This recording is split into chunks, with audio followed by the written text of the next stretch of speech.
เอาพี่น้องนี่พาพี่น้องเบิ่งขั้วเนาะขั้วอูขั้วอูขั้วอูบางคนขั้วต้นเตนนะพี่น้องลางต่างคนต่างเนาะจะมาจะมีขั้วอูขั้วต้นเตนขั้วหนึ่งพี่ว่ามันจะแยกบ้านเป็นซ่องบ้านหอมมีห้วยคั้นอย่างนี้พี่น้องห้วยเลิกบักเลิกสูงคั้นอย่างนี้แล้วก็เขาก็เฮ็ดขั้วไต่ข้ามห้ากันบ้านพุ่นจะเป็นบ้านน้อยบ้านเนื้อบ้านพี่จะเป็นบ้านใต้ข้ามไปพุ่นพี่น้องฉันจะหาไปเบิ่งขั้วนี่ก็คืออีสร้างมาโดนแล้วพี่น้องเบิ่งสายสลิงสายนังกาพี่ว่าค่อนข้างจะเก่าหลายฟ้าหลายปีแล้วแต่มันก็สมบูรณ์ใช้ได้สมบูรณ์อยู่นี่น้องเบิ่งกันบางคนก็ข้ามบ่ได้เข้ามานะพี่น้องข้ามบ่ได้มันไกวแล้วมันเมาหัวมันเวียนหัวอย่างเช่นเนี่ยมาเห็นก็เป็นตาขันหูมันหูใจอ่อนกระข้ามบ่ได้แล้วเนาะพี่น้องเนาะนี่เป็นขั้วข้ามน้ำห้วยน้ำตุงนี่มีคนข้ามไปข้ามมารถจักรรถมอไซค์กับข้ามนี่พี่น้องข้ามไปนี่ข้ามไปห้ากันจะเป็นน้ำตุงน้ำนี่ก็ตกใช้น้ำคลองเลยกับบดลปุ่นเองก็ฮอดน้ำคลองเลยยังกายโค้งให้ก็ฮอดน้ำคลองเลยพี่น้อง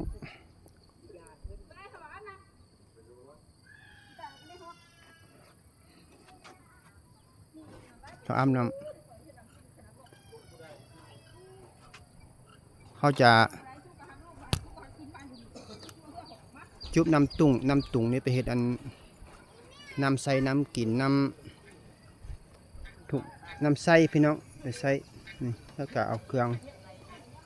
จักมาลงให้เราจุบน้ำตุงนี่ไปใส่พวกนี้ก็คือว่าสูงสมควรพี่น้อง10 ปลายเมตรเท่านี้12 เมตรเท่านี้สูงนะ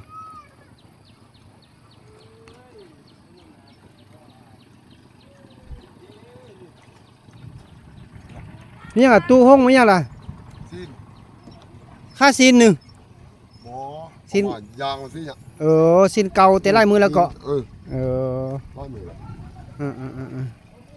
แล้วตู้เอาซีนมาย่างซีนเราบุญเรามันเลี้ยไล่ละมาย่างไว้มาสั่นพี่น้อง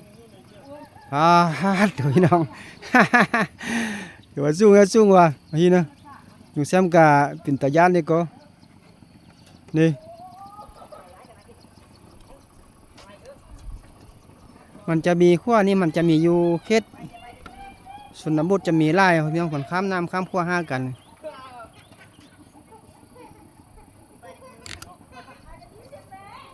ข้ามรถมอไซค์กับข้ามได้ขี่ข้ามเลยมอไซค์กับข้ามได้ตะกี้บ่มีอันนี้เราพี่น้องเราเข้ามาใส่ไหมตะกี้มีแต่ลวดสลิงนี่ซื้อเรานี่เข้ามาตะนานนี่เข้ามาใส่ไหมนี่แล้วมันก็คันบ่มีมันก็เซี่ยวเด้นี่ก็ลองมาใต้หุ่นนี่พื้นของมันบ่มีตะนานก็เซี่ยวเลยพี่น้องคนมักยานแห้งข้ามบ่ได้ซ้ำลงแซมกันอย่างยาน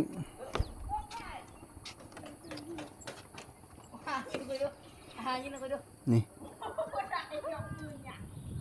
จะได้น้ำหูหน่วยอยู่ลุมหุ่น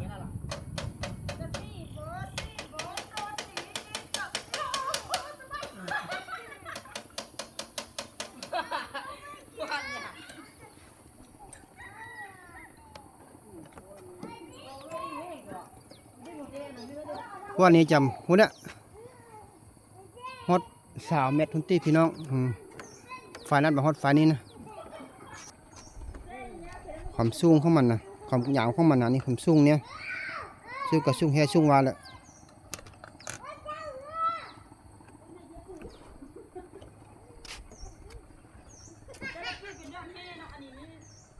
นี่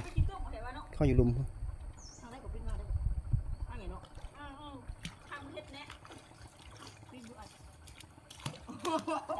เขาเห็ดเขายุบน้ำมาใส่ แต่นี้เขาก็ไปลิ้นบุญอยู่แคมป์น้ำหุ่นมืดพี่น้องเขาลิ้นช่วงการอยู่แคมป์น้ำคลองหุ่นแล้วก็มาฮิกะเงียบมืดหากันลำคลองบนละ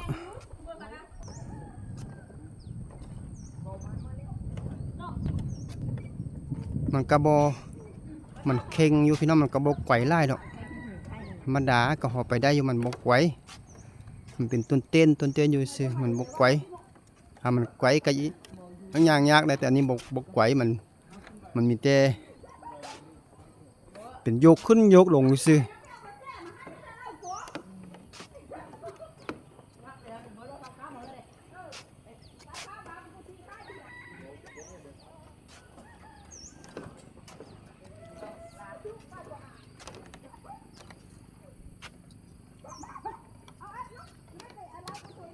สร้างหลายปีแล้วเนี่ยเมืองสูงเมืองวะนี่กาสลิมนี่กาเก่าแล้วว่าแดงมันแล้วกะหั่งใส่ได้อยู่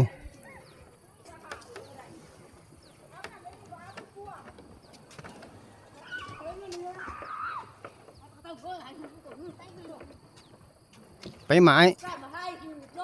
ฮะ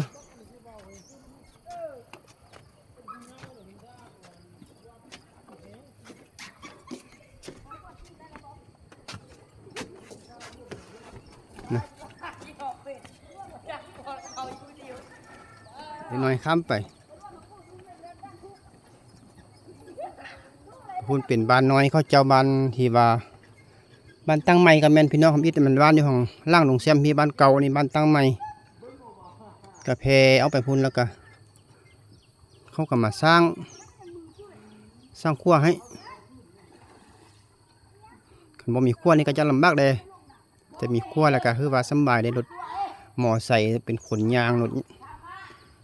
ข้ามได้อยู่ขี่รถข้ามห้ากันได้รถก็ขี่แต่ถอยในบ้านนะพี่น้องไปเพราะว่าไปได้กับบุได้ละขี่ภายในบ้านขี่ไปให้ไปนาเขาเนี่ยทางล่วงอีไปบ้านอื่นก็บ่มีทางอีไปแล้วสุดแล้วมีแต่อีข้ามไปฟังเวียงจันทร์พุ่นข้ามน้ำโค้งไปฟังเวียงจันทร์พุ่นเหี่ยวบ้านเข้าพุ่นเห็นจังหมาบ้านก็ใส่เหือข้ามมาจักไปบ้านเข้าก็ใส่รถเอารถใส่เหือข้ามไปฟังเวียงจันทร์พุ่นไปซื้อเครื่องซื้อข้องกับส่วนไล่กับข้ามไปเวียงจันทร์ฟังเวียงจันทร์พุ่นแข้งเวียงจันทร์หุ่นฟันมันแข้งเวียงจันทร์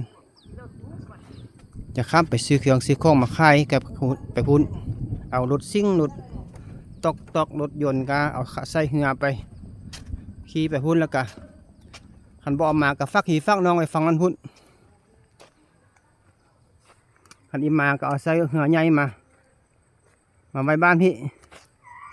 ส่วนแรกกับฟักไปพุ่นได้พี่น้องมีรถมีลาอยู่แต่ฟักไปพุ่นบ่อมา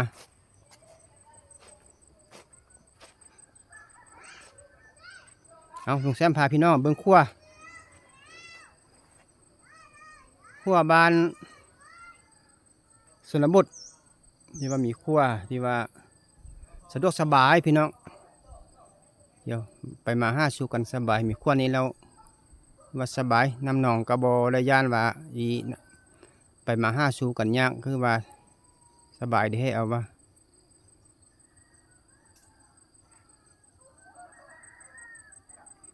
อันนี้จะไปทางบ้านใหญ่เป็นบ้านใหญ่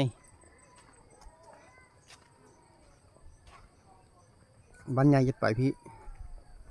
เข้าไปไหนแบบนั้นใหญ่บ้านเขาเจ้านะ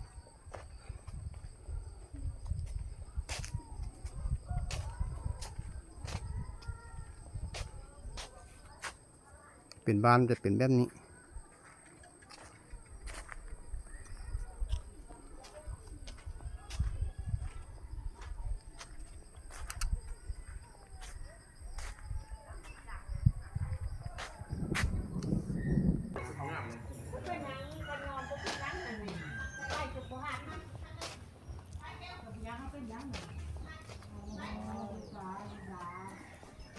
เข้ามาในบ้านน้อยหนึ่งพี่น้องนี่บ้านนี้บ้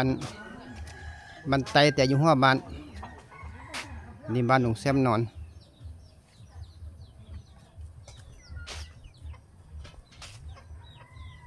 เอาคลิปนี้ก็ยิ่จบคลิปทำนี้ก่อนเนาะพี่น้องหลวงแซมพาพี่น้องเบิ่งครัวเบิ่งย่างกล้อง เบิ่งขั้วเบิ่งหนทางกันไปกันมาของเขาเจ้าลุงแซมพาไปเบิ่งขั้วขึ้นมาเป็นขั้วต้นเตนเป็นขั้วอูนี่แหละพี่น้องคือว่าคลิปนี้ก็คือว่าจบคลิปสำนี้ก่อนพอกันคลิปใหม่คลิปหน้าคลิปใหม่เนาะคลิปนี้ลุงแซมข้อกล่าวคำว่าสบายดี